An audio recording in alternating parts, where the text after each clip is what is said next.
Bem-vindos, vamos continuar aqui, aliás, começar o capítulo 25. Nesse capítulo vamos ver mecanismos, os mecanismos orgânicos das coenzimas.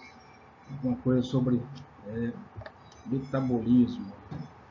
Esse é um bom assunto para fazer uma ponte entre a química orgânica sintética e a química dos organismos vivos, a química biológica que acontece no organismo vivo, catalisada por enzimas. Portanto, vamos ver aplicações e conceitos da química convencional aplicada à química no interior dos seres vivos. Biologia, bioquímica, metabolismo. Aqui nós temos o tetrahidrofolato, que é o ácido fólico, tem aqui o hidroxilo, e ela possui, se chama tetrahidro porque tem 4 hidrogênios no ácido fólico. Quando o ácido fólico é hidrogenado e recebe 4 hidrogênios, se torna tetrahidrofolato. Também é chamado THF, apesar de THF ser muito comum para o furano tetraidratado, tetrahidrofurano, que é um outro solvente orgânico muito comum que se usa também em THF. Mas THF aqui em bioquímica é muito utilizado, por sua vez, para esse composto aqui, que é o tetrahidrofolato. Então, não confundir tetrahidrofolato com tetrahidrofurano. Tetrahidrofurano é um solvente, É o furano tetrahidrogenado, ou seja, recebe 4 átomos de hidrogênio. Aqui também recebe 4 átomos de hidrogênio, mas quem recebe esses átomos de hidrogênio é o ácido fólico. Está aqui a estrutura do ácido fólico. Uma ilustração em bola, é espacialmente interessante para ver o formato da molécula, mas é um pouquinho congestionado aqui. Por exemplo, os hidrogênios do tetraídro estariam aqui assim, esses hidrogênios por aqui. Então isso aí já não fica muito claro na posição dos hidrogênios, mas a ideia é essa para visualizar.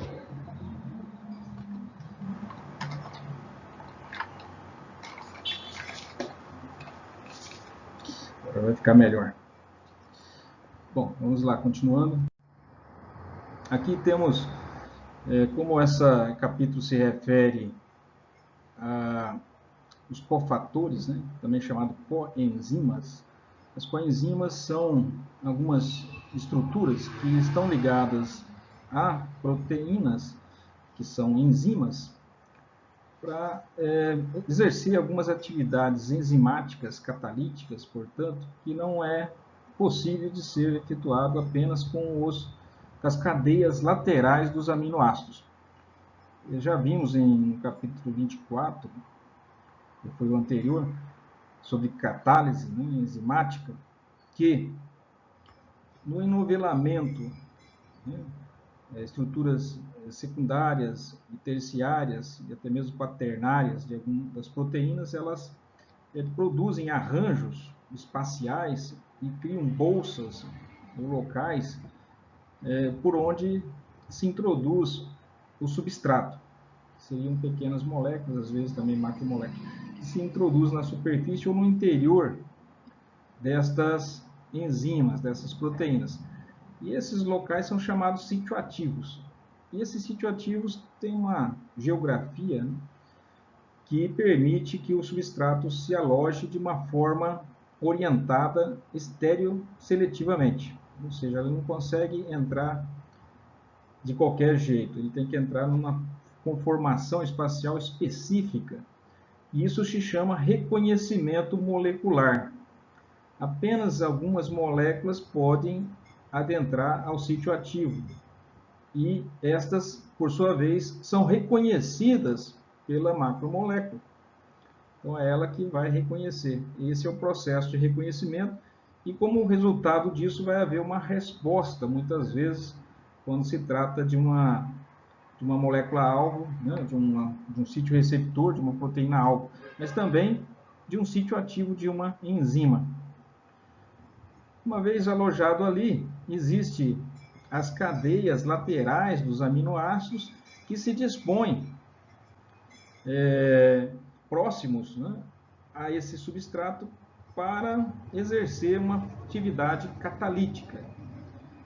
Mas como o número de aminoácidos é limitado e o número de cadeias laterais também são de uma, né, de uma flexibilidade aí, de uma amplitude limitada, não existe todo tipo de possível de estruturas aí, são apenas 20 aminoácidos. Existe, então, necessidade, às vezes, de no sítio ativo haver algo mais do que apenas cadeias laterais de aminoácidos. Às vezes é necessário um metal, né, um cátion, para exercer a função catalítica, que já foi visto lá em catálise, como que os cátions funcionam no processo de catálise enzimática. Alguns funcionam como ácido de Lewis, por exemplo, ou facilitam a produção de hidroxilas, né? Hidrólise da água produzindo hidroxilas. A gente viu isso com o zinco, com o cobre. Então, isso é um cofator. Um cofator. Então, é algo que a enzima necessita para exercer sua atividade enzimática e que não está disponível apenas com as cadeias laterais dos aminoácidos. Então, o que faz a enzima? Alguns outros grupos funcionais são úteis para o exercício aí da atividade catalítica.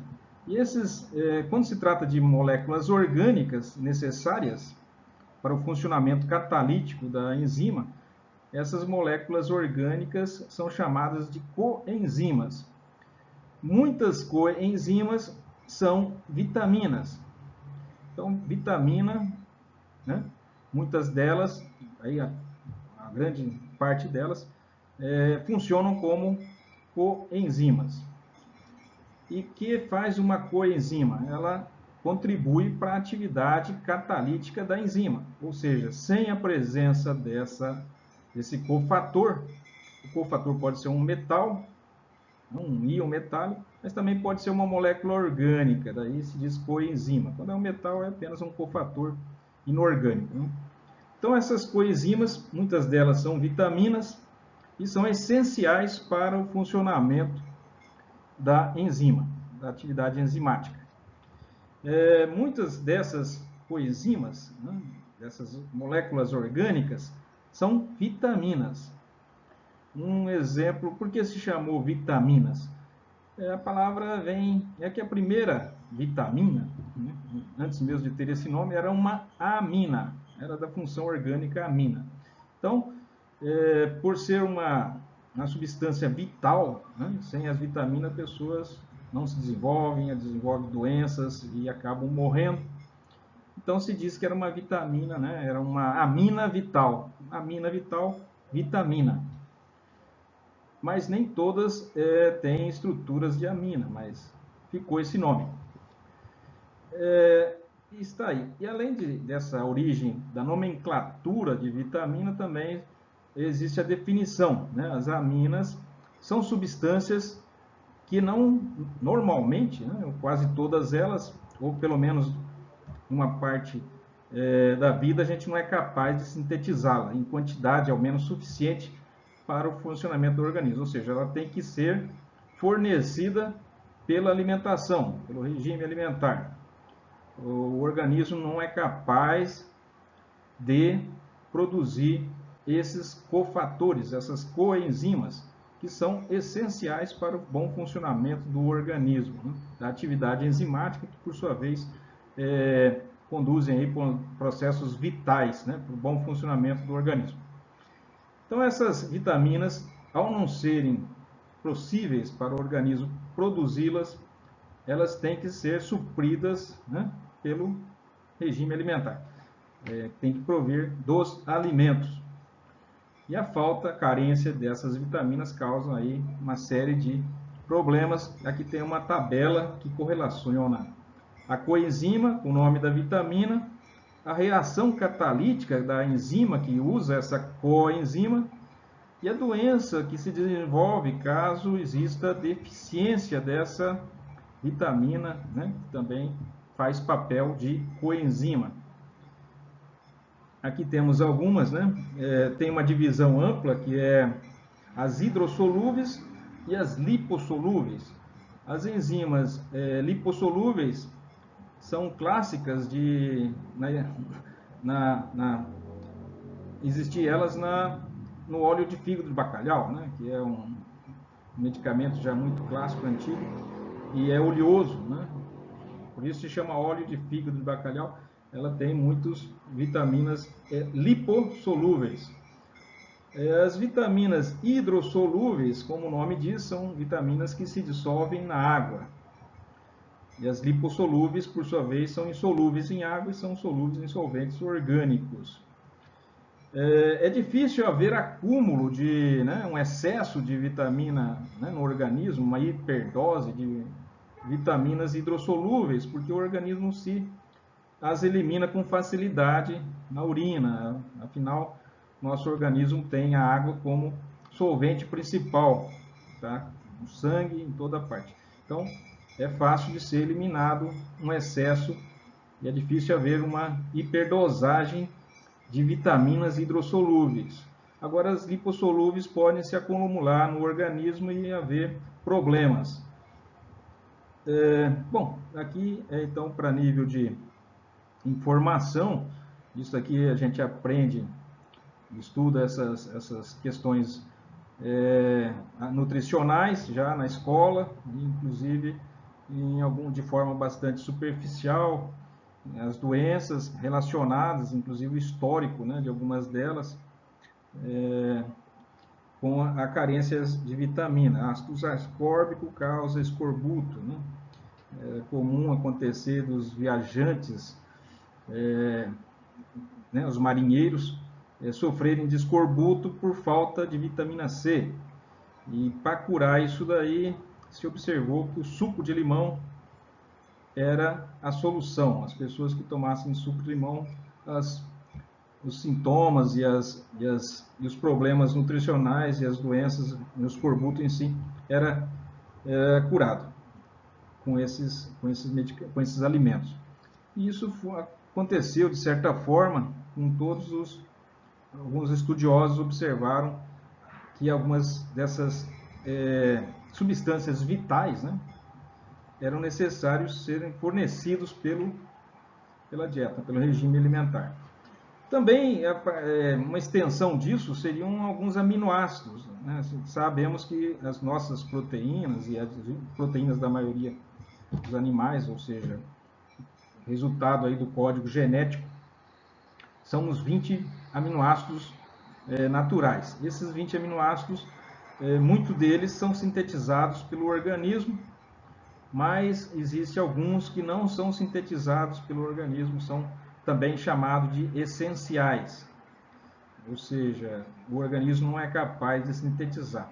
Por exemplo, o anel benzênico, né, da fenilalanina, o anel indólico do triptofano. Então, esses daí tem que vir da dieta, do regime alimentar. O nosso organismo não é capaz de produzir do zero, né?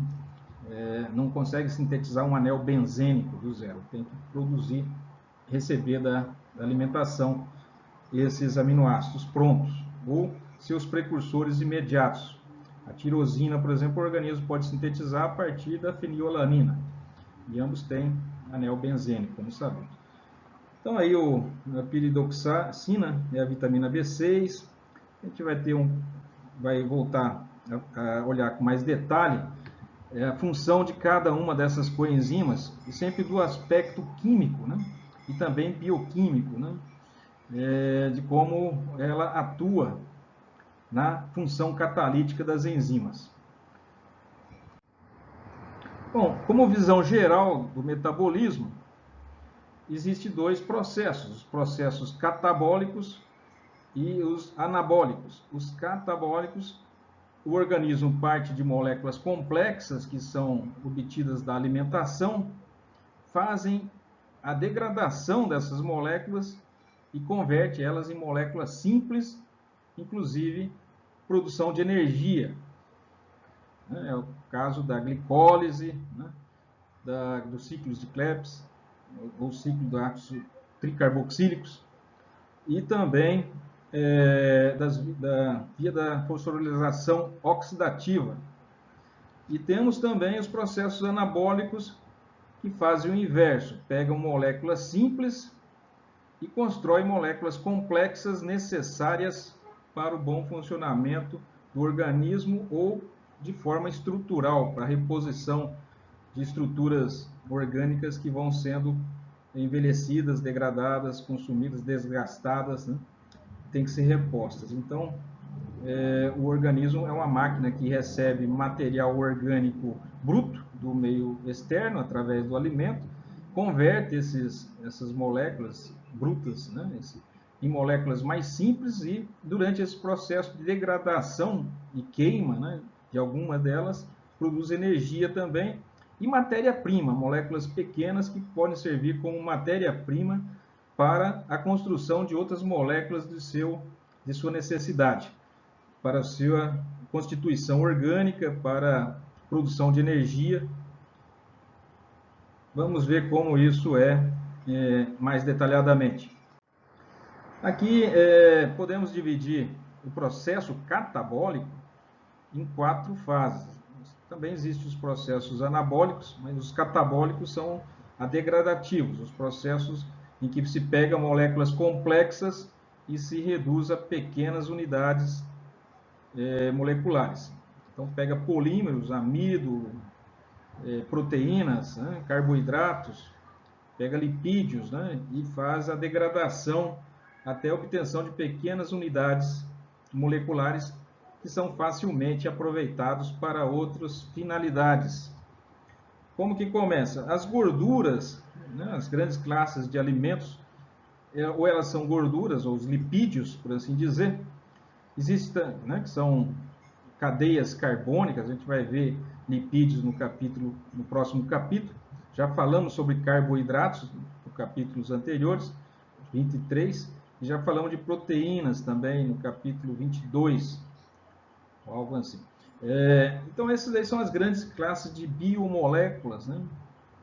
Além dos ácidos nucleicos. Os ácidos nucleicos também estaria nessa classe de compostos aqui. Mas os principais são gorduras, né, os lipídios, os carboidratos e as proteínas. Isso vem da nossa alimentação durante o processo catabólico. Inclusive, carboidratos orgânicos, nossos endógenos também, proteínas endógenas também, e gorduras endógenas, ou seja, além de receber lipídios, carboidratos e proteínas do meio externo, através da alimentação, também o organismo produz lipídios endógenos, né, que são nossas reservas nutricionais de energia. Também carboidratos endógenos, né, que seriam, por exemplo, o glicogênio, né? E tem proteínas endógenas que são, às vezes, tem que ser recicladas também, como, por exemplo, a hemoglobina, que é totalmente degradada e reconstruída diariamente. Bom, tanto as proteínas, os carboidratos e as gorduras ou lipídios, que são endógenos, como os que são exógenos, que vêm para o nosso corpo, durante o processo de catabolismo, eles são degradados. Isso constitui a primeira fase, o primeiro estágio. Então, as gorduras, né, os lipídios são transformados em ácidos graxos, os carboidratos são transformados em monossacarídeos, glicose, né, frutose, né, galactose, né, são os monossacarídeos, as hexose e as pentoses, né, são açúcares, os monossacarídeos, que sejam aldoses, sejam cetoses, enfim, isso daí foi bem esclarecido lá no capítulo sobre carboidratos. E as proteínas são degradadas também nas suas respectivas unidades, né, os aminoácidos, que são no total de 20, os principais e mais comuns, são os 20 aminoácidos, que é resultante da degradação das proteínas. Então, essas unidades aminoácidos, monossacarídeos e ácidos graxos, daí entram no segundo estágio, que é se converter em unidades que possam adentrar ao ciclo de Krebs, o ciclo dos ácidos cítricos aqui, né? Bom, como passamos aqui para a diapositiva seguinte, mas concluindo a diapositiva anterior, né, do segundo estágio consiste em converter aquelas unidades estruturais resultantes da degradação do aminoácidos, dos carboidratos, né, e dos lipídios, né, que são, portanto, aminoácidos, monossacarídeos e acetilcoenzima, né, grupos acetato, aí, que seriam resultante da degradação dos lipídios. Isso daí, na segunda fase, eles são convertidos em unidades estruturais menores que possam adentrar ao ciclo dos ácidos tricarboxílicos. Então, existe um metabolismo intermediário. Para a glicose, por exemplo, existe a glicólise, né, a primeira fase da glicólise, que vai até o ciclo até o ácido pirúvico, que entra no ciclo de ácido péptico. E as outras unidades também são degradadas até o ponto que se convertem em algum dos intermediários desse ciclo. E daí a terceira fase é o ciclo propriamente dito, que consiste na degradação total desses intermediários, com produção de NADH e NADPH, né? Ou seja, os hidrogênios serão retirados, né? E apenas os carbonos ficam na estrutura do esqueleto dessas moléculas, né? Desses fragmentos. A glicose, por exemplo, vai ser tirado os hidrogênios e o que fica é só carbono e oxigênio que formam o CO2. E esses hidrogênios que são retirados é o combustível, né? A gente sabe que hidrogênio é um bom combustível, inclusive o combustível do foguete da NASA aí são feitos de hidrogênio líquido, né? Então o hidrogênio é um combustível fantástico, é leve e poderoso. Então esses hidrogênios são retirados da estrutura da glicose e o que sobra são carbono e oxigênio. E esse carbono e oxigênio formam o gás carbônico. Um pouco e alguns desses ainda o oxigênio do ar. E para que serve, né? Por fim, né? Esses hidrogênios que são retirados dessas moléculas, né? Da glicose, por exemplo, é retirados os hidrogênios. Esses hidrogênios que são retirados são fornecidos para o oxigênio que respiramos. Então o oxigênio entra e recebe os hidrogênios, que é o combustível, né? E que foi retirado, foi desidrogenado, né? As glicose, por exemplo, é desidrogenado. Quando você tira os hidrogênios da glicose, você vê que só sobra carbono e oxigênio. E carbono e oxigênio é CO2, né? Gás carbônico, ou monóxido de carbono ou CO2. E os hidrogênios, o que o organismo faz? O hidrogênio é levado a reagir com o oxigênio gasoso, né, da respiração, para formar água. E a reação entre hidrogênio gasoso e oxigênio gasoso, sabemos que é uma reação explosiva, é altamente exotérmica. Né? E é daí que vem a energia para o funcionamento da nossa máquina orgânica. É claro que esse hidrogênio não é entregue por via do NADH, né? O NADH, NADPH, ele que recebe os hidrogênios, a gente vai ver detalhadamente, aqui já está o NADH. O NAD é essa estrutura toda aqui, e ele tem um hidrogênio aqui, notem que é essa parte da molécula aqui da piridina, que é uma unidade de nicotinamida, né? Que é esse heterocíclico aqui, ligado a um grupo formamida, né? Aqui assim.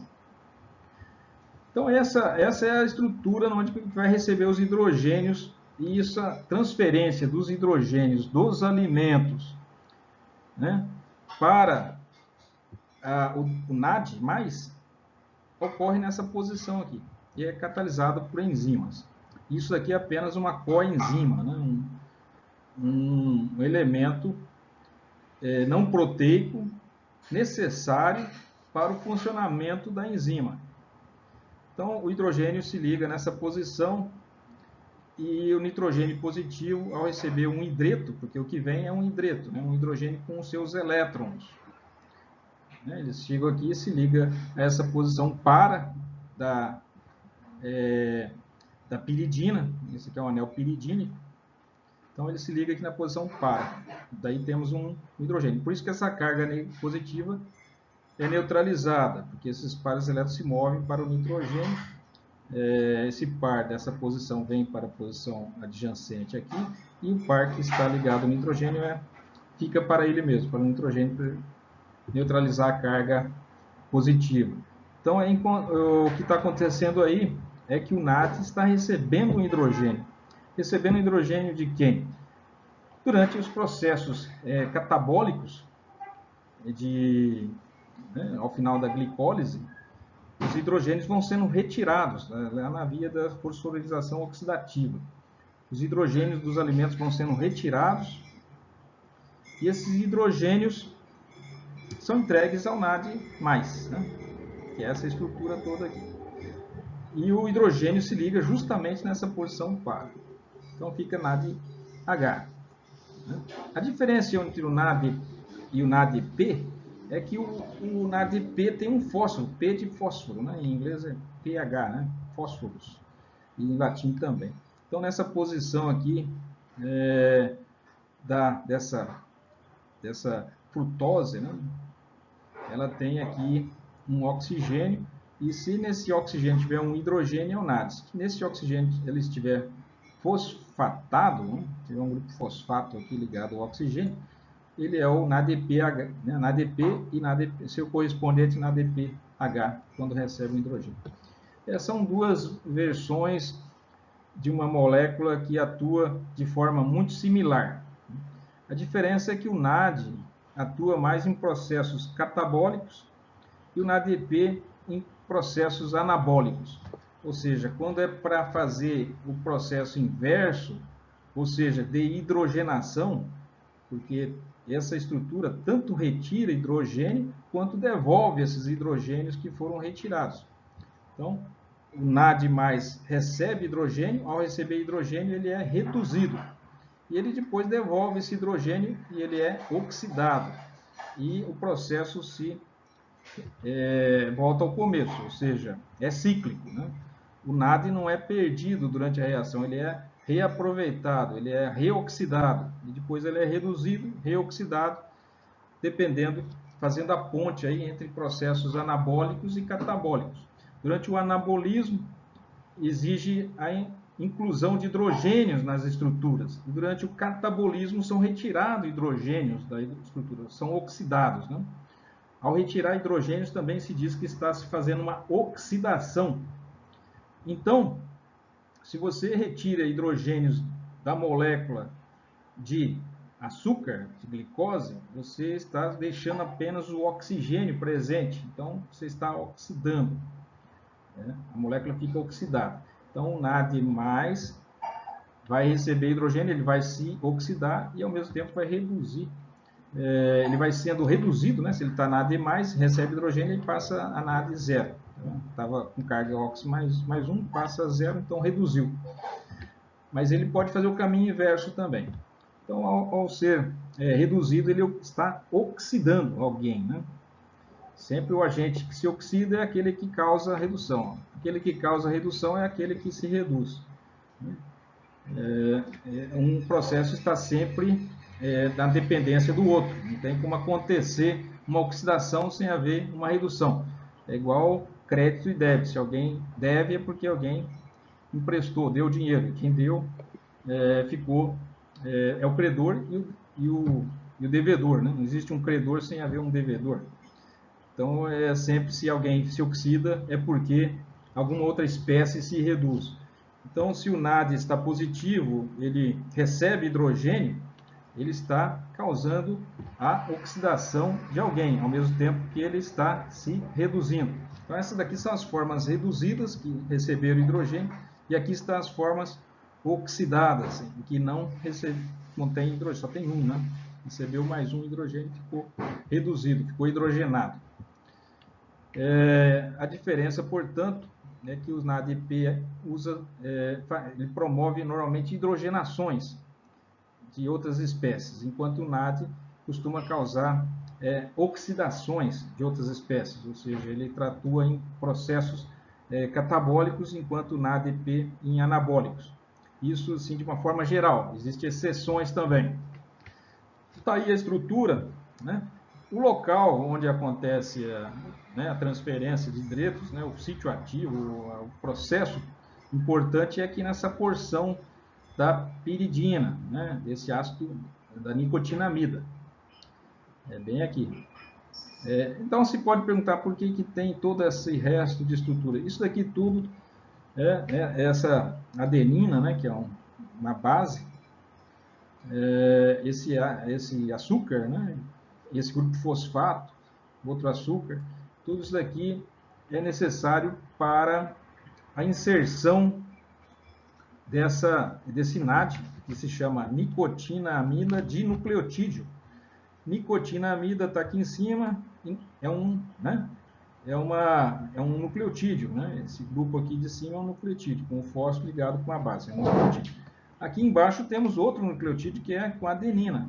Adenina ligado a um açúcar e um fosfato também é um nucleotídeo. Então é dinucleotídeo porque tem dois nucleotídeos, uma à base de adenina e outra à base de piridina aqui, que seria a nicotinamida. Uma base piridínicas e que fazem parte aí do DNA, né? Púricas e pirimídicas, né? As bases, né? Púricas e pirimídicas. Então aqui tem uma base, e por ter duas bases é que se chama dinucleotídeo, né? E a outra é dinucleotídeo também fosfato, porque tem um grupo do oxigênio aqui da posição 2, de um dos açúcares, ele está fosfatado, não é o ligado à nicotinamida, não, é o açúcar ligado à adenina aqui, né? É esse que tem que estar fosfatado.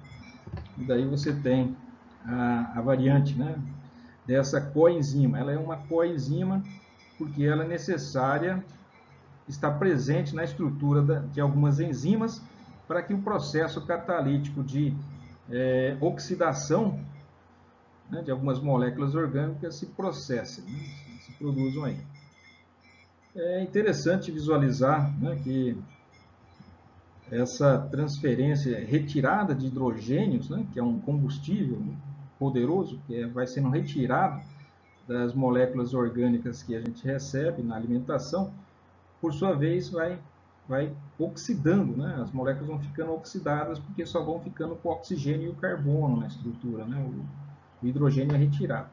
E esses hidrogênios são levados via das fosforilação oxidativa até o oxigênio da respiração. E durante esse processo de entrega do hidrogênio para o oxigênio molecular é que se produz a energia, né? Que é a queima, né? A reação hidrogênio e oxigênio para produzir água. Como que isso acontece, vocês vão ter oportunidade de ver ao longo das aulas de bioquímica com mais detalhes. Aqui vamos ver alguns aspectos dessas reações. As coenzimas mais comumente usadas por enzimas para catálise de reações de redox são essas duas aqui. Existem também as flavinas, que a gente vai ver, né? FAD. Vamos ver mais para frente. Esse daqui é o agente oxidante e o outro, ao se oxidar, ele se transforma num agente redutor. Então, quando recebe hidrogênios das substâncias orgânicas vão se oxidando e o NAD vai se reduzir, porque está positivo, está com carga NOx mais 1, está positivo, passa NOx 0 aqui, porque está ligado a hidrogênio. Então, ele, para vir, ao receber hidrogênio, ele se reduz. Se ele se reduziu, é porque ele causou oxidação em alguém. Então, ele é um agente oxidante.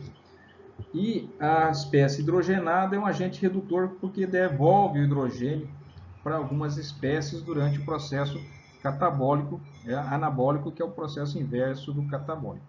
Então, daí ele devolve hidrogênio, agora sim, para construir moléculas de interesse, de importância aí para constitucionais, para o organismo, bom funcionamento do organismo, esses processos anabólicos. Bom, então está aí os substratos reduzidos, reagem com NAD, através de uma enzima. O NAD é um cofator da enzima, é uma coenzima, portanto.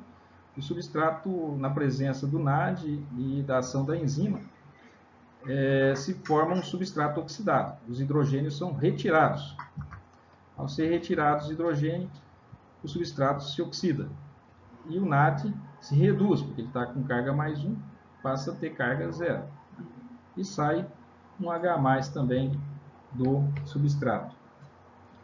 E o mesmo se passa com a variante NADP, né? Também acontece esse tipo de processo aí, se bem que o NADP é mais no sentido de substrato mais NAD para gerar, né, o substrato oxidado no sentido de voltar para trás aqui, na direção do substrato oxidado em direção ao substrato reduzido. Né? Está errado. É reduzido aqui, né? Vamos corrigir. E enquanto que o NAD mais é no sentido do substrato reduzido em direção ao substrato oxidado. Aqui os dois são reduzidos, né? E passam para o estado oxidado. Bom, os componentes do NAD são, no desenho já foi visto, existe um nucleotídeo. O nucleotídeo tem um heterociclo aqui. Quem é o heterociclo? É a adenina, pode estar nessa posição, ligado a esse açúcar e, por sua vez, ao fosfato. Essas três unidades constituem o nucleotídeo. A base, né, seria desse tipo aqui, base púrica, mas existem nucleotídeos com essa base, com a base de niacinamida, né, que também é chamada nicotinamida. Houve um tempo em que os americanos incluíram o ácido nicotínico, que é um precursor da nicotinamida, no leite, né, como suplemento alimentar. Foi, né, inclusive virou uma lei que os produtores tinham que incluir o ácido nicotínico. Mas como o nome da nicotina, nicotínico, essas coisas estão associados ao tabaco, né, que é uma substância cancerígena e muito mal afamada, eles resolveram mudar o nome de nicotina, ácido nicotínico, para niacina, para que as pessoas menos informadas não ficassem assustadas aí pela inclusão do ácido nicotínico, né, no leite. Então mudaram o nome para niacina, dizendo que estão incluindo niacina no leite. Mas é a mesma, os dois, tanto a niacina quanto a niacinamida, são precursores aí necessários para a produção do NAD, que é um cofator, né? São vitaminas, portanto. Né? Vitamina, niacina, niacinamida, são... Oxidação de um álcool pelo NAD+. Como que acontece? Aqui temos o malato, na presença, tá vendo? É um álcool, né? O malato é um ácido carboxílico, mas também é um álcool, né? Aqui temos um álcool secundário. Aqui um carboxílico, um grupo carboxilato da direita, um grupo carboxilato da esquerda. São 4 carbonos, butano dioico, né? 2 hidroxibutano dioico, né? Seria o nome desse ácido. Na presença do NAD+, essa enzima chamada, né, o cofator é o NAD+, essa enzima chamada malato desidrogenase promove a desidrogenação, a saída de hidrogênios. Quais hidrogênios? O hidrogênio do oxigênio aqui, né, da hidroxila, do álcool, e esse hidrogênio alfa, né, esse hidrogênio alfa aqui do grupo carboxilato. Esses dois hidrogênios saem. Um deles sai ligado ao NAD e o outro sai na forma de íon, H+. Certo? Então, existe, né, um balanço de cargas. Note que aqui temos quantas cargas no total? Uma carga negativa, mais uma aqui, 2 cargas negativas apenas desse lado esquerdo. Aqui do lado direito dos produtos temos também 2 cargas negativas. Bateu. Aqui do lado esquerdo temos o NAD positivo. Do lado direito temos que ter uma carga positiva para balancear. Então sai um H+, na forma, carregando uma carga positiva para igualar a quantidade de carga dos dois lados da equação. Com isso sai 2 hidrogênios. Né? Um hidrogênio acompanha na forma iônica, né, solúvel em água, e o outro fica ligado à coenzima, né? Ou seja, na forma reduzida, né? NADH. Notem que o NAD estava com um número de oxidação +1, que tem uma carga positiva, e aqui o NAD tem número de oxidação 0. De +1 para 0, né? Foi de 1 para 0, reduziu. Quem que se oxidou? O malato. Quem que se oxidou aqui no malato? Esse carbono aqui, ó. Foi visto mais informações sobre reações de oxidação e redução, capítulo 21. Então lá mostra que quanto mais ligações carbono-oxigênio, mais oxidado está o carbono. Então aqui o carbono está ligado a apenas uma ligação com o oxigênio, estado de oxidação mais um. Aqui o oxigênio está ligado duplamente ao carbono e o carbono está com oxidação mais 2. Então ele foi de mais 1 para mais 2, ele se oxidou, enquanto o NAD foi de mais 1 para 0, se reduziu. Tá certo? Quem tiver dúvida sobre isso, dá uma olhada lá no capítulo 22. Bom, aqui temos um exemplo de redução. No slide anterior havia uma oxidação, o processo inverso é a redução. Na redução, o NADH passa para NAD+.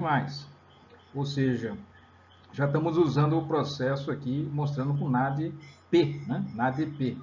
Porque o NADP é que está envolvido com processos anabólicos, enquanto o NADP está mais envolvido com processos catabólicos. Então, esse é o mais utilizado na hora de hidrogenar, inserir hidrogênio nas moléculas, reduzindo, né? Fazendo um processo de redução das moléculas orgânicas aqui. Nós temos o B-aspartato, que é um semialdeído. Aqui o aldeído é semi porque é só de um lado, do outro lado está na forma de carboxilato. Então, seria um aldeído, um dialdeído, se tivesse dos dois lados aldeído. Então, um semialdeído, o aspartato semialdeído, né? E aqui nós temos um grupo amônio, né? Uma amina protonada. Isso aqui também é um alfa-aminoácido, né? O aspartato. Alfa-aminoácido, só que a sua cadeia lateral, ela está, seria o ácido aspartico se estivesse na forma de ácido carboxílico, essa extremidade aqui. Ela está na forma de aldeído, já foi reduzido, né? O ácido carboxílico dessa extremidade foi reduzido a aldeído. Então não é o ácido aspartico, já é o ácido aspartico, o aspartato, que está na forma de sal, tem uma carga negativa, é aspartato. Então, o aspartato semialdeído, que recebeu, né, se reduziu a unidade carboxílica para carboxaldeído. Então, essa a coenzima mais utilizada em processos de hidrogenação. Ela recebe um H+, sempre acompanha o NADPH. Então, um hidrogênio é fornecido pelo NADPH e o outro vem na forma, é um hidreto, né? Porque ele doa e recebe hidretos. Então, é um H- que sai do NAD, ou do NADPH. E também é um H- que ele recebe. Sempre é um H-, né? Um hidreto que é doado ou recebido por essas coenzimas. Então, se sair um H- juntamente com um H+, está recebendo, na verdade, H2, né? Uma molécula de H2, que é uma molécula de hidrogênio gasoso neutro. Um hidreto mais um H+, dá, um H- com um H+, dá H2 neutro. Então, esses dois hidrogênios são inseridos na molécula.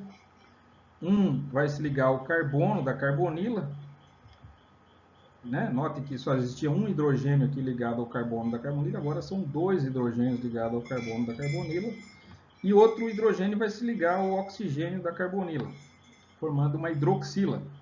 Provavelmente o H+ é o primeiro, né? O primeiro a se ligar quimicamente, é assim que normalmente ocorre. É uma protonação da carbonila. Protonam a carbonila do aldeído, formando um COH. E depois vem o H, o hidreto da nicotinamida de nucleotídeo, né, fosfato, que se liga ao carbono, né, para formar CH2. Então, esse aqui se transforma na homoserina, né, o produto dessa reação. Aqui está um procedimento, um mecanismo de como isso acontece. Então, existe uma base, essa base, toda essa reação, na verdade, acontece no sítio ativo. Não está sendo desenhado aqui o sítio ativo, mas esse mecanismo dessa reação acontece no sítio ativo. E a base, representada por esse B, com esse par de elétrons, é uma base que provém de uma cadeia, né, lateral de um aminoácido da enzima. Então, esse par de elétrons é uma base, ela recebe o próton, né, o H+, do álcool, né, que tem um álcool. E daí, ao retirar esse hidrogênio, o par de elétrons fica para o oxigênio, sai um H+, né? Um H+, ou seja, um par de elétrons é entregue para o hidrogênio, e o hidrogênio doa o par de elétrons para o oxigênio, que estabelece uma dupla ligação carbonila aqui entre o carbono, como estamos vendo aqui. E daí o carbono não pode ter 5 ligações, ele perde um hidrogênio, um hidreto no caso. Note que o hidrogênio sai levando esse par de elétrons. Assim como recebe um par de elétrons da base, e o par de elétrons vem pelo sistema, um par de elétrons aqui sai com hidrogênio.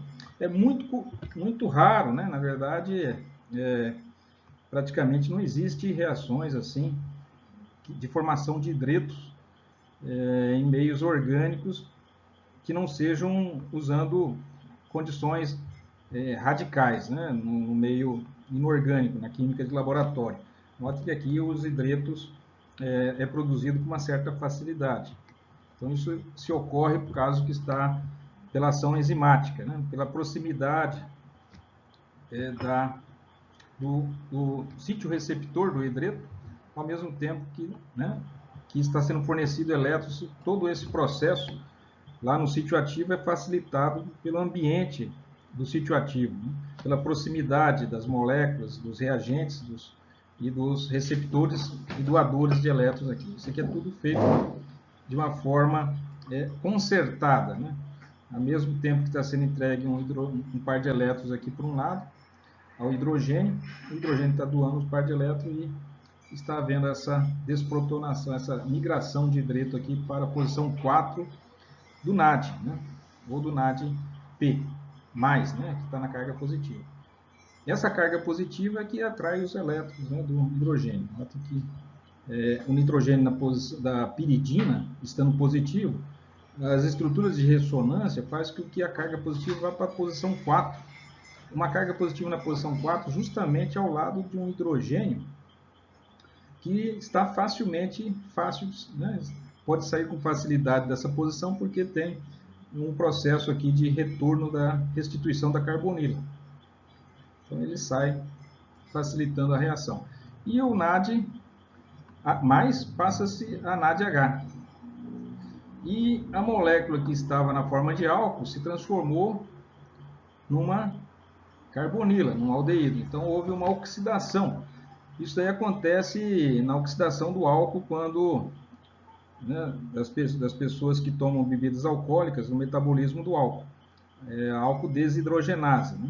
A saída de hidrogênios do álcool para formar aldeído. Esse aldeído que normalmente causa um mal-estar nas pessoas, dor de cabeça, ressaca. O aldeído é venenoso. O acúmulo de aldeído no organismo causa uma série de problemas. Então, a ressaca se deve ao acúmulo, muitas vezes, desse aldeído. Uma maneira de contornar esse problema é tomar vitaminas, né? Vitamina B, né? Complexo B, que são justamente niacina, né? Esses cofatores aqui. Se você supre o organismo com esses cofatores, o processo de degradação do álcool, né, vai ser acelerado e com isso o mal-estar vai ser reduzido. Então está aí a química, né? A química dos cofatores, a informação servindo aí para explicar e até mesmo para dar alguma sugestão de contornar, de alívio sintomático para esses problemas. Niacina, né? Tomar vitamina do complexo B para promover a degradação e não o acúmulo do aldeído. Aqui temos o gliceraldeído 3-fosfato. Note que a gente começa a numerar a partir do carbono carbonílico, descendo, está a estrutura de Fischer. Na estrutura de Fischer, colocamos a carbonila, né, acima e a cadeia carbônica verticalmente distribuída. E essas ligações horizontais estão voltadas na nossa direção para efeito de conhecimento da estereoquímica da molécula. E aqui na posição 3, né, o carbono 1 é o carbono carbonílico, o carbono 2 é da hidroxila e o carbono 3 é o carbono fosfatado. Aqui, né? Então por isso que se chama 3-fosfato de gliceraldeído. O gliceraldeído é o açúcar mais simples que existe. E ele é chamado D porque a hidroxila está do lado direito, quando colocado na disposição de Fischer, né? Se essa hidroxila estivesse do lado esquerdo e o hidrogênio do lado direito, invertido aqui, seria a L, né? A L3-fosfato de gliceraldeído. Então, esse fosfato também, algumas reações aqui, vamos transformar esse aldeído num ácido fosfórico, né? Vai ser feita a retirada desse hidrogênio aqui. Então, vai haver a desidrogenação. Isso significa que vai haver oxidação. Precisamos do NAD, que é um agente oxidante, NAD+. Porque o NAD+ vai passar para NAD zero. Ele vai ser reduzido de mais a zero, né? De mais 1 para zero. Então, se ele é reduzido é porque ele vai oxidar o gliceraldeído. Quem vai ser oxidado aqui na estrutura do gliceraldeído? Vai ser esse carbono da carbonila que tem estado de oxidação mais 2, está ligado duplamente ao oxigênio, estado de oxidação mais 2. Aqui ele passa a ter estado de oxidação mais 3, porque além de estar duplamente ligado ao oxigênio da carbonila, também está ligado a um outro oxigênio do grupo fosfato. Então já são 3 ligações oxigênio. Então o estado de oxidação agora do carbono passou a ser 3, e antes era 2. Então houve um aumento, né, do estado de oxidação de 2 para 3, oxidou. Enquanto que o NAD, que estava mais, passou para 0, reduziu. Então precisa também de um grupo fosfato aqui para que essa reação ocorra, né? Uma doação de um grupo fosfato. Isso aí vem do trifosfato de adenosina, né? O glicerídeo 3-fosfato desidrogenase é a enzima responsável pela retirada desse hidrogênio do aldeído, né? Também necessita, sempre que há desidrogenação, precisa do NAD+, ou ainda o NADP+, né? Se bem que ele é menos utilizado para esses processos. Aqui é um mecanismo de como isso acontece.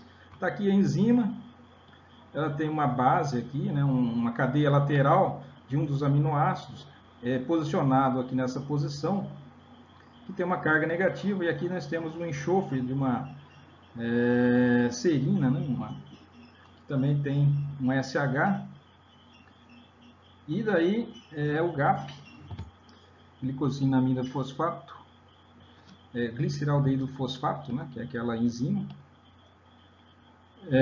e o NAD+.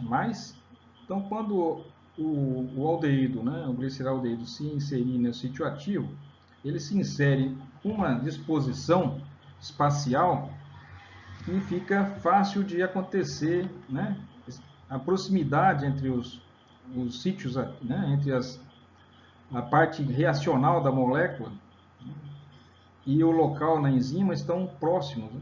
Então, é sempre lembrando aí que para uma reação química acontecer, 3 fatores são necessários. Que haja choque entre as moléculas, né? Mas não choque de qualquer jeito, na orientação adequada. Então, tem que haver, né? Depende da frequência do número de choques, da orientação desses choques, né? Não adianta a molécula se chocar de forma que não seja produtiva a reação, né?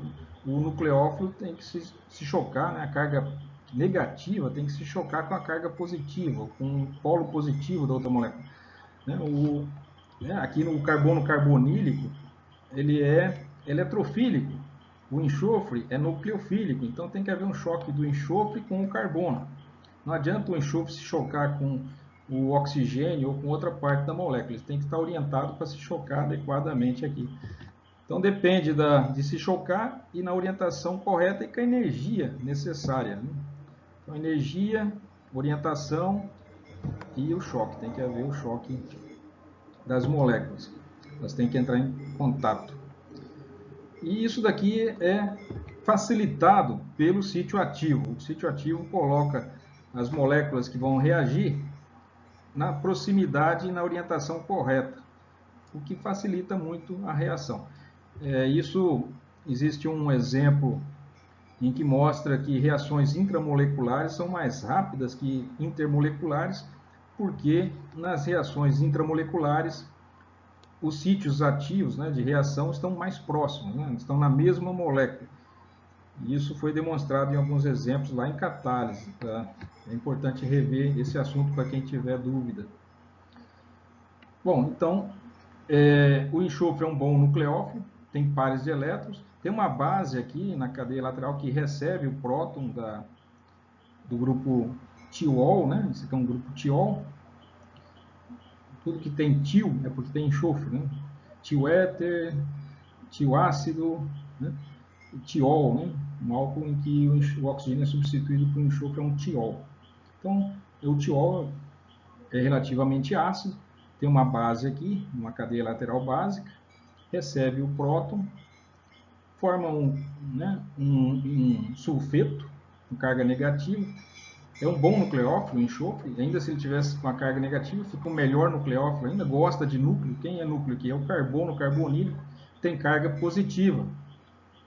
Então, esse par de elétrons aqui ataca o carbono carbonílico. E a ligação π da carbonila se move com o oxigênio, porque a ligação π é móvel, ela é flexível, ela se desloca com facilidade pela molécula.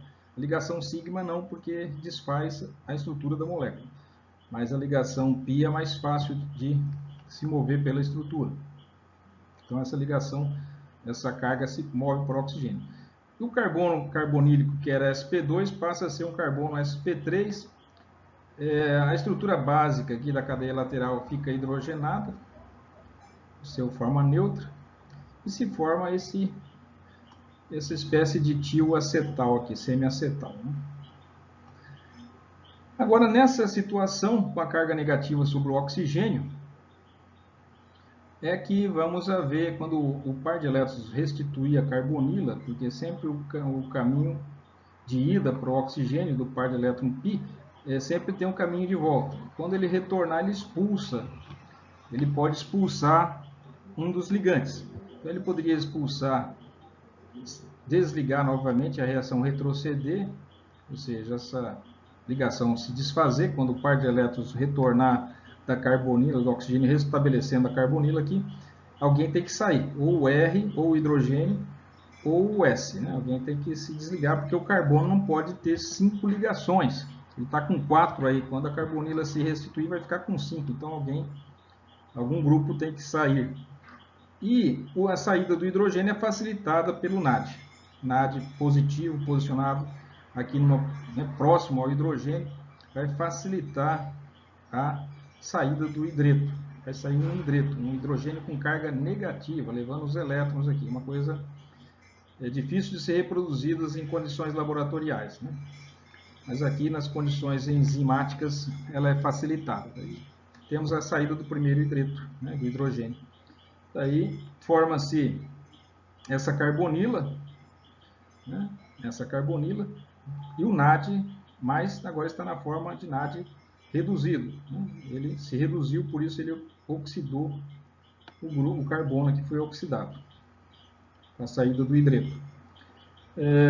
Bom, saiu o NAD, aí que está, o NAD ele é uma coenzima que não está ligado fortemente à enzima, ele sai, uma vez hidrogenado, ele pode sair da estrutura, desconectar-se da enzima. Uma enzima com sua coenzima se chama holoenzima.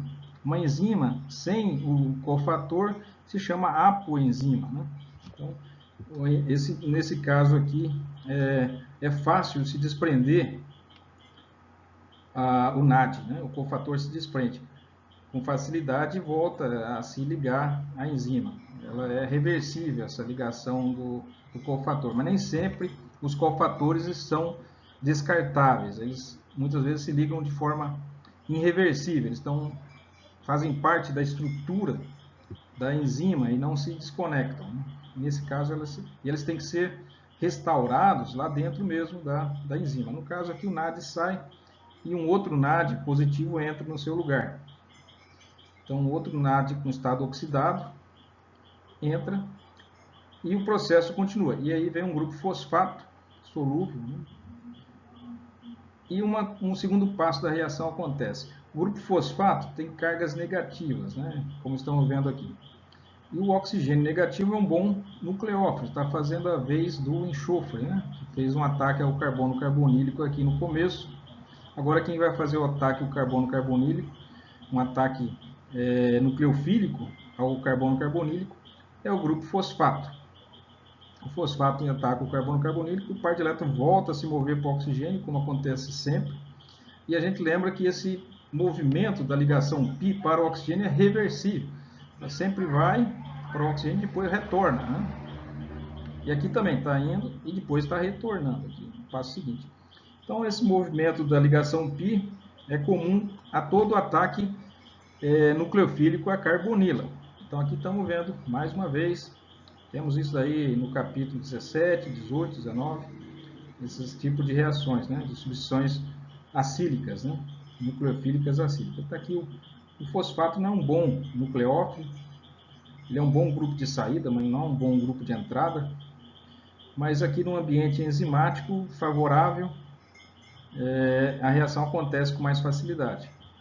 Então acontece a ligação do fosfato ao carbono carbonílico, o oxigênio fica negativo, e quando o par de elétrons da ligação π retorna, a ligação com o enxofre, né, do tipo aqui tioéter, ela se quebra, né? Essa ligação aqui se quebra. Se poderia perguntar por que não se quebrou quando esse primeiro oxigênio, a primeira restituição da carbonila aqui, saiu o hidreto e não quebrou aqui, né? Aqui quando voltou quebrou a ligação enxofre, aqui quando voltou não quebrou a ligação enxofre. Isso acontece porque foi mais fácil retirar o hidrogênio. Por que foi mais fácil retirar o hidrogênio? Porque ele estava sendo assistido, né, dado uma assistência aqui pelo NAD. O NAD estava facilitando a saída desse hidreto. E aqui não tem, né, essa mesma facilitação. Por outro lado, existe, sim, né, também já existia um hidrogênio iônico aqui, um H+, para se ligar ao enxofre. Isso tudo é facilitado pelo ambiente do sítio ativo. Então, ele se desprende aqui, né, o grupo carbonílico, né, se desprende do sítio ativo, quebra essa ligação, esse grupo sai fosfatado e o sítio ativo fica intacto tal como estava na origem, né? A enzima restaurada à sua situação original. Esse é o princípio do funcionamento dos catalisadores. Eles não são consumidos durante a reação, eles são restituídos ao final. Então, tal como estava, ficou.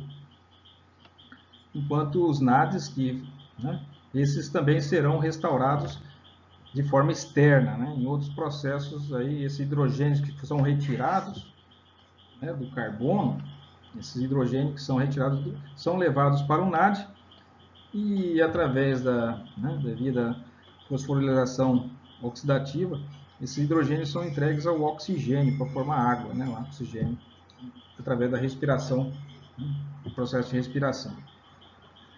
E aqui se formou o produto oxidado. Aqui havia um carbono de estado de oxidação mais 2, agora existe um carbono de estado de oxidação mais 3. Então, esse daqui é o mecanismo da desidrogenação do gliceril fosfato, né? Gliceraldeído fosfato, que é esse composto aqui. Mecanismo da redução pelo NADH, também serve para o NADPH. Então, o mecanismo de redução já foi mostrado. Tem uma carbonila aqui de um álcool, né? Isso que se chama uma redução do substrato. E daí, os hidrogênios, aqui tem toda aquela estrutura do NADP, do NADH. Ele está na forma de H, porque tem os dois hidrogênios aqui. Tem o NAD+, quando tem um nitrogênio, está positivo, agora não está. Tem dois hidrogênios na posição 4. Sai um hidreto, né? Ele sai levando os hidrogênios. Por que ele sai levando os hidrogênios? Porque o nitrogênio dá assistência aqui, ele fornece um par de elétrons e esses elétrons vão se movendo pelas estruturas, né? Sistema de ressonância aqui, né? Ele é um grupo doador de par de elétrons, restabelece a aromaticidade, né? Isso que favorece a reação, porque aqui o composto não é aromático na situação inicial e aqui o composto é aromático. Ao se tornar aromático, existe uma tendência dessa reação acontecer, né? Porque um composto aromático é mais estável do que um que não é aromático. Então aqui na situação inicial hidrogenada ele não é aromático, aqui na situação oxidada ele é aromático. Então existe uma facilidade disso acontecer pelo ganho de estabilidade dos compostos aromáticos, né? Se tornar aromáticos fica mais estável.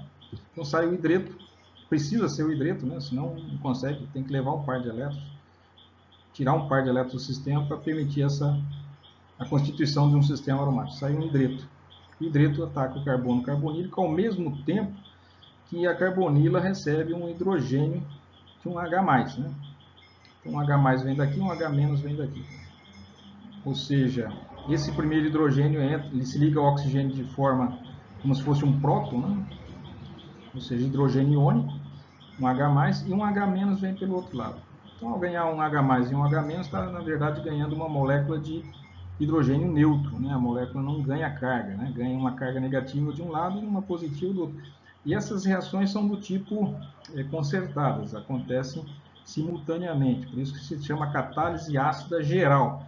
A catálise ácida geral, a protonação, que é essa ligação do oxigênio da carbonila ao hidrogênio iônico, acontece ao mesmo tempo que o ataque do hidreto, né? O nucleófilo aqui ao hidreto, está atacando o carbono. Se a hidrogenação acontecesse num momento e o ataque do nucleófilo acontecesse posteriormente, seria uma catálise ácida específica, né? Então, é específica quando a hidrogenação ocorre primeiro e depois o ataque do nucleófilo posteriormente. Então, em geral, quando acontece simultaneamente. Então, recordando aí, isso aí foi falado em catálise, capítulo de catálise. E com isso temos uma reação de redução, né? Aqui o estado de oxidação do carbono era +2, aqui passou a ser +1. Aqui o nitrogênio estava em estado de oxidação 0, aqui passou em estado de oxidação +1. Então, se alguém ficou positivo é porque alguém perdeu elétrons, é porque alguém ganhou elétrons, né? Bom, aqui nós temos uma enzima, uma enzima redutora que pode distinguir entre os dois hidrogênios da posição 4 do anel nicotinamida. Então, a nicotinamida do ADN, ou do ADNP, né, que seria um grupo fosfato, esse hidrogênio aqui está voltado para trás, para frente do quadro, né, aqui para a nossa direção. E esse outro hidrogênio B está voltado para trás do plano da tela. E a enzima é capaz de distinguir o hidrogênio A do hidrogênio B. Se o substrato não tem como se aproximar da enzima da nossa direção, porque ela está ocupada pela enzima, pelas as cadeias atrás, o sítio ativo, né, não permite, porque não tem espaço para que o substrato se aproxime pela frente ou só por trás, né, pelo fundo.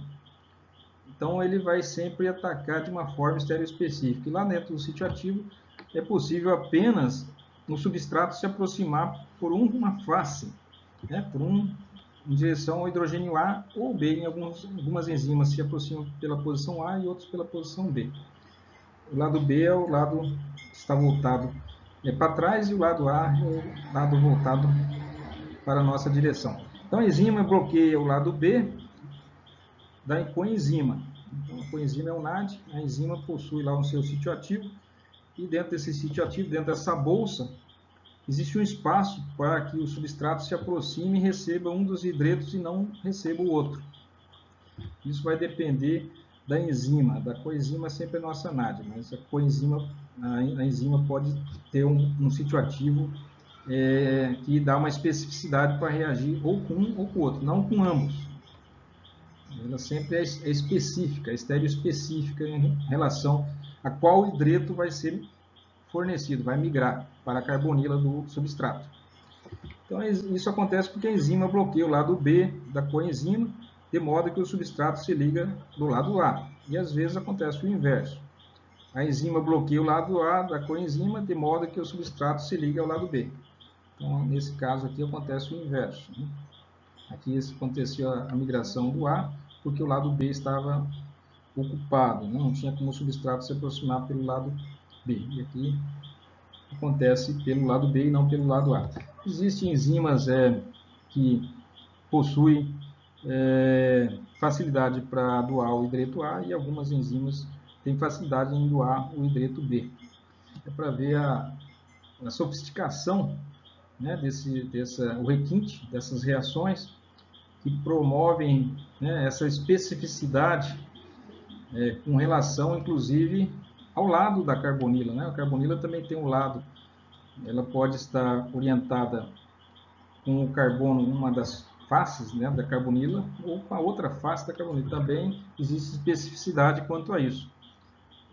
A carbonila é planar, porque tem um carbono sp2, e pode haver um ataque do hidreto, né, do nucleófilo, de uma face ou pela outra face. Também isso vai depender do sítio ativo, permitir que a face correta seja exposta ao hidreto.